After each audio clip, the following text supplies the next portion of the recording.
Yo, what's going on, guys? Welcome back to another trading video, trading recap. I hope you guys enjoyed your weekend. This is how we did the day trading the SPY. We took two trades.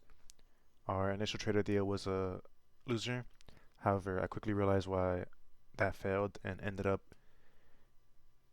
making up for it and partaking in the actual move that was going on. So I'm gonna go over the AM, what I saw, and why I didn't take a play in the AM. And then I'll go over the two trades I took here, my reasoning behind it, and why I put a risk on to begin with. Okay. Start with our analysis. First things first, we check for news. No news Monday. Great. We expect everything to be normal. We mark out the buy side and sell side liquidity here using the pre-market or London highs and lows.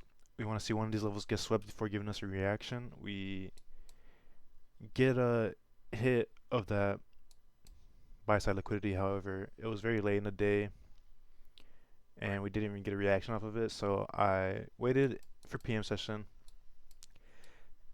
and during the lunch hour it created a higher high.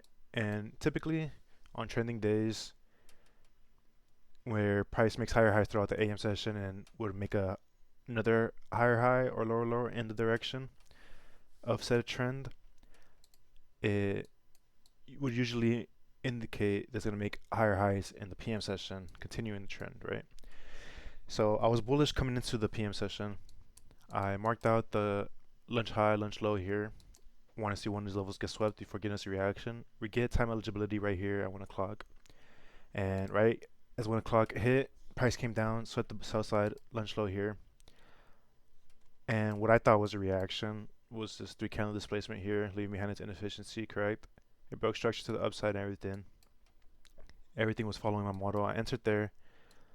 But coming off of the weekend, I don't like to enter very heavy since I don't know if I would usually have a tendency of coming in from the markets or the weekend, not having placed a trade all weekend.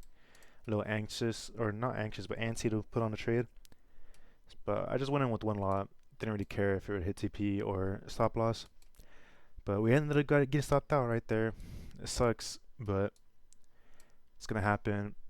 But when I took that loss, I tell myself, okay, why did I lose, right? There has to be a reason behind it. And going on the higher time frames, the 5 minute, I saw that there's just inefficiency left behind in the AM session. So I want to see if price was going to react off of that 5 minute imbalance back here. And we get an initial reaction here. And I saw that reaction and I was telling myself, okay, that was the play, right? It was retracing back into this inefficiency before making the real move. So I told myself I was just going to sit out and, even if it went in my direction, not partake in it, whatever. But when it came back into the imbalance, I took my took my chances and entered there, and I actually ended up adding another position.